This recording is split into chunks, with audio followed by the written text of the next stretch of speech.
Buenos días, buenas tardes. Gracias, señor presidente. Yo observo en este punto muchas coincidencias, pero también detecto que hay bastantes dudas. Y como en cualquier proposición o de ley o cualquier moción, hay una parte descriptiva y luego hay una segunda parte que es, si cabe, una parte política. Una zona franca, bueno, evidentemente ya se ha descrito aquí, tiene muchas funciones, principalmente la de almacenar mercancías que están previas a un destino a futuro, pero la principal función de una zona franca es que difieren la parte impositiva sobre esas mercancías que allí están depositadas.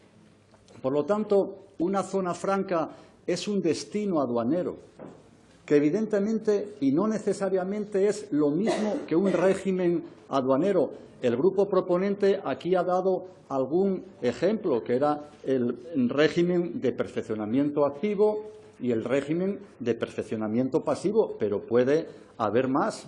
Está el destino aduanero por tiempo ilimitado, está la importación temporal por un plazo máximo de 24 meses y luego está la transformación de esos productos previa supervisión de la autoridad portuaria. Y dejo ahí ya la parte descriptiva.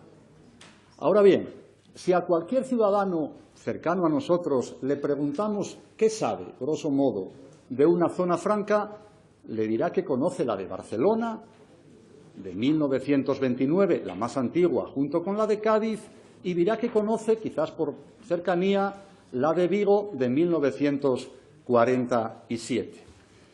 Pero sobre todo la conocen por un elemento material principal, por el producto que fundamentalmente se gestiona en esas zonas francas, que es el automóvil.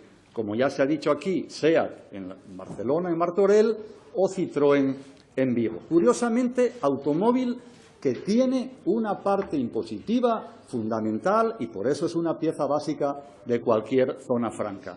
Pero curiosamente también, y valga la redundancia, no se acuerdan de la zona franca de Santander y la tenemos ahí a la vuelta de la esquina, que como ya se dijo aquí, se fundamentó en el 2016 y que las autoridades económicas cántabras de control a día de hoy vienen a decir casi que es un pequeño desastre.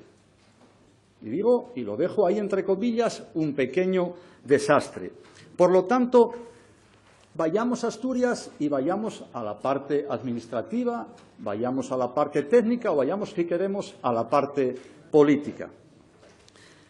¿El encuadre de la zona franca puede ser un encuadre industrial? Sí.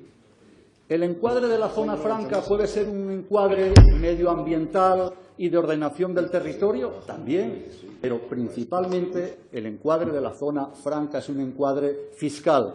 Un encuadre fiscal que depende del Ministerio de Hacienda.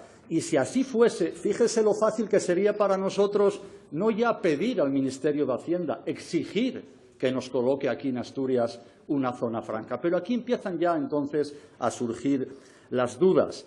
¿Hay razones objetivas para decir que no se haga una zona franca? No, salvo las que dice la prudencia.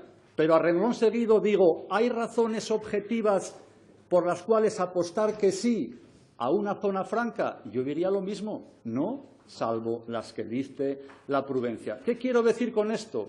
Que a priori no hay una razón de fondo para oponerse a una zona franca, pero sí hay que buscar la forma para llegar a valorar que estamos tomando una decisión acertada y llegar entonces al fondo de la cuestión. Creo que eso es una cuestión elemental y totalmente razonable, porque nadie de los que estamos hoy aquí podemos tener un estudio razonado y, yo digo, sólido para decir que queremos la zona franca. Por la misma razón que nadie tampoco tenemos un estudio que desmonte la necesidad de una zona franca. ¿Qué quiero decir con esto? Que hay que empezar la casa por los cimientos y no por el tejado, porque hasta para fabricar una casa hay que tener un estudio.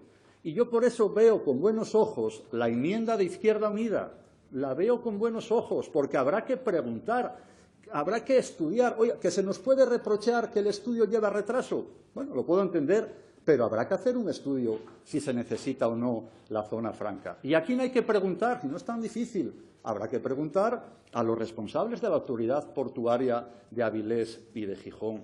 Habrá que preguntar también a los ayuntamientos donde se encuadran estas autoridades portuarias, porque algo van a tener que decir si se ubican en sus territorios. Habrá que preguntar a los responsables de las cámaras de comercio asturianas, que algo también tendrán que decir. Y si toda esa amalgama de opiniones ven la luz y determinan que sí es factible en Asturias una zona franca, entonces el Gobierno de Asturias será quien tenga que impulsar la construcción de esa zona franca y pedir y demandar al Gobierno de España que tenga un compromiso con Asturias. Porque instrumentos tenemos, ya se ha dicho aquí, la zalia o una parte de la zalia pudiera ser el elemento material en el que se albergase esa zona franca.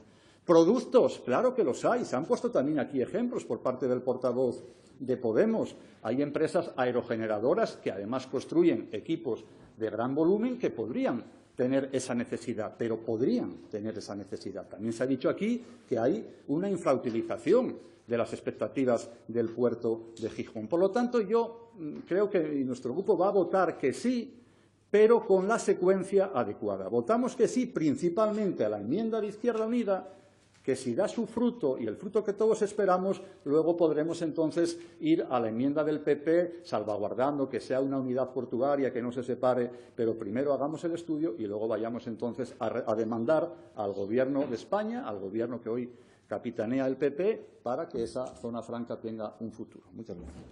Gracias, señor.